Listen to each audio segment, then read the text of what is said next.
BBMP news 9 ಗೆ ಸ್ವಾಗತ.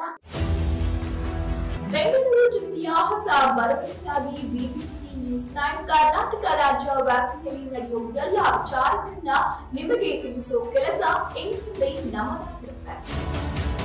ಮೊದಲಿಗೆ ಮುಖ್ಯಾಂಶಗಳು. ಮಹಾತ್ಮ ಗಾಂಧಿ ಆದ್ಮೇಲೆ ಅವರೇ ಅಂತ ತಿಳ್ಕೊಂಡಿದ್ದಾರೆ, ಗೊತ್ತಾಗ್ತದೆ ಮುಂದೆನೆ ನೋಡೋಣ. ಅವರು ಹೇಳಿದ್ದಾರೆ ಕುಮಾರ್ ರೆಡ್ಡಿ ಯಾವ್ಯಾವ ಇಲಾಖೆಯಲ್ಲಿ ಏನೇನ್ ಆಗ್ತಾ ಇದೆ ಅಂತ ನಾನು ತೆಗಿತೀನಿ. ಹಾಗಾಗಿ 15 ವರ್ಷದ ಹಳೆ ಕೇಸನ್ನ ನೀವು ತೆಗಿತಾ ಇದ್ದೀರಿ ಅಂತ ಅದು ನಿಮ್ಗೆ ದೇಶದ ರಾಜಕಾರಣ ಅಂತ ಅನ್ಸಲ್ವಾ? ಟಿಟ್ ಫಾರ್ ಟ್ಯಾಟ್ ಅನ್ಸಲ್ವಾ? ಇದು ಒಂದು ಸಂಪ್ರದಾಯ, ಹೊಸ ಸಂಪ್ರದಾಯನ ಈ ಕಾಂಗ್ರೆಸ್ ಸರ್ಕಾರ ಹೇಳ್ಕೊಡ್ತಾ ಇದೆ. ಅದನ್ನೇ ಹೇಳಿದ್ದೀನಿ ನಾನು ಮೈಸೂರು ಸರ್ಕಾರ ಇವ್ರು ಪರ್ಮನೆಂಟ್ ಆಗಿ ಇವರೇ ಇರಲ್ಲ, ಮತ್ತೆ ನಾವೇ ಬರ್ತೀವಿ. ನಮ್ಗೆ ಏನ್ ಹೇಳ್ಕೊಟ್ಟಿದಾರೋ ಅದು ನಾವು ಕೂಡ ಅವ್ರಿಗೆ ಪಾಠ ಹೇಳ್ಕೊಡ್ಬೇಕಾಗ್ತದೆ. ಆ ಪಾಠ ಇನ್ನೂ ಚೆನ್ನಾಗಿ ಹೇಳ್ಕೊಡುವಂತ ಶಕ್ತಿ ನಮ್ಗೆ. ತಾವು ಯಾವಾಗ ಬರೋ ಆಲೋಚನೆ ಇದೆ?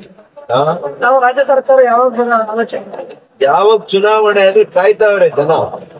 ನಾಳೆ ಚುನಾವಣೆ ಆದ್ರೂ 150ಕ್ಕೂ ಹೆಚ್ಚು ಸ್ಥಾನಗಳು ನಮ್ಮ ಪಕ್ಷ, ನಮ್ಮ ಮೈತ್ರಿ ಪಕ್ಷ ಬರುತ್ತೆ. ಸರ್, ಇವತ್ತು ಕೇಂದ್ರ ರೇಷ್ಮೆ ಮಂಡಳಿ ನಿರ್ದೇಶಕರಾಗಿದ್ದರು. ಈ ಭಾಗದ ರೈತರಿಗೆ ಅದು ನಮ್ಮ ಪಾರ್ಲಿಮೆಂಟ್ ಇಂದ ಕೆಲವು ಸದಸ್ಯರುಗಳನ್ನ 2-3 ಸದಸ್ಯರುಗಳನ್ನ ನೇಮಕ ಮಾಡ್ತಾರೆ. 2-3 ಸದಸ್ಯರುಗಳನ್ನ ನೇಮಕ ಮಾಡ್ತಾರೆ. ಹಾಗಾಗಿ ನಾನು ಈ ಭಾಗದಲ್ಲಿ ಹೆಚ್ಚು ರೇಷ್ಮೆಯನ್ನ ಬೆಳೆಯುವಂತ ರೈತರುಗಳು ಅವ್ರ ಪರವಾಗಿ ಧ್ವನಿಯನ್ನ ಮಂಡಳಿಯಲ್ಲಿ ಎತ್ತಬೇಕು ಅಂತ ಅದನ್ನ ಮಾಡಿದ್ದಾರೆ.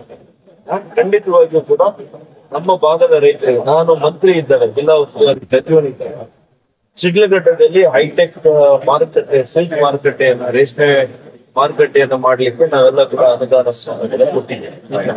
ಅದು ಇವಾಗ ಕಾರ್ಯಾರಂಭ ಆಗಿದೆ. ಅವ್ರ ಯಾವುದೇ ರೀತಿಯ ಸಮಸ್ಯೆ ಇರಲಿ ಅವರ ಧ್ವನಿಯಾಗಿ ಕೇಂದ್ರ ಸರ್ಕಾರದಲ್ಲಿ ಏನೇ ಕೆಲಸ ಆಗಬೇಕು ರೇಷ್ಮೆ ರೈತರಿಗೆ ರಸ್ತೆ ಅಗಲೀಕರಣ ಆಗ್ತಿದೆ.